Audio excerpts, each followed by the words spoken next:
நான் இப்போ தமிழ்நாடு ஃபுல்லாக எல்லா டாப் காலேஜஸ்க்கும் போயிட்டு இருக்கேங்க. 90% artificial intelligence, data science, data analytics, machine learning, cyber security மட்டும் தான் பசங்க படிக்கிறாங்க. எல்லாருக்கும் நீ கம்ப்யூட்டர் சயின்ஸ் தான் பிடிச்சதா எடுக்கிறாங்கன்னா சத்தியமா இல்லை. அதே மாதிரி எல்லாமே லைஃப்ல டிமாண்ட் அண்ட் சப்ளை தாங்க. நீங்க சப்ளையை நிறைய கொடுத்துட்டு டிமாண்ட் எப்படிங்க இருக்கும்? ஒரு காலேஜுக்குள்ள எல்லாம் போகும்போது when we were studying 100 computer science இருக்கும், 100 ECE இருக்கும், 100 மெக்கானிக்கல் இருக்கும், எல்லாமே க்ளோஸ்ட். எல்லா டிபார்ட்மெண்ட்டையும் என்னதுங்க டவுன் சைஸ் பண்ணல, அழிச்சிட்டாங்க. ஒன்லி கம்ப்யூட்டர் சயின்ஸ் படிச்சா தான் வேலை கிடைக்கும். இப்படியே போச்சுன்னா எப்படி ஆயிடும்னா Shakti, LKG A section artificial இன்டெலிஜென்ஸ்ல இங்க சேர்ந்துருக்கேன். எல்கேஜி பி செக்ஷன் வந்து C section cyber security, D section data சயின்ஸ்னா கூட நம்ம மக்கள் போய் சேருவாங்க. ஏ எல்லாம் எப்படி ஈக்குவேட் பண்ணிட்டாங்கன்னா ஒரு ஃபுட் வாட்டருக்கு ஈக்குவேட் பண்ணிட்டாங்க. இது நீ இல்லைன்னா உன்னால வாழவே முடியாது. I feel it's completely wrong. என்னோட யூடியூப் சேனல்ல போய் பாருங்க.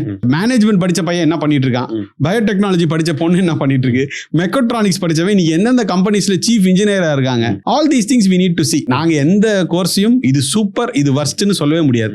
உங்க இன்ட்ரெஸ்ட்டுக்கு மேட்ச் பண்ணி ஒரு எம்ப்ளாய்மெண்ட் ஓரியன்டா சப்ஜெக்ட் எடுத்து படிச்சீங்கன்னா உங்க வெற்றியை யாராலையும் தடுக்க முடியாது.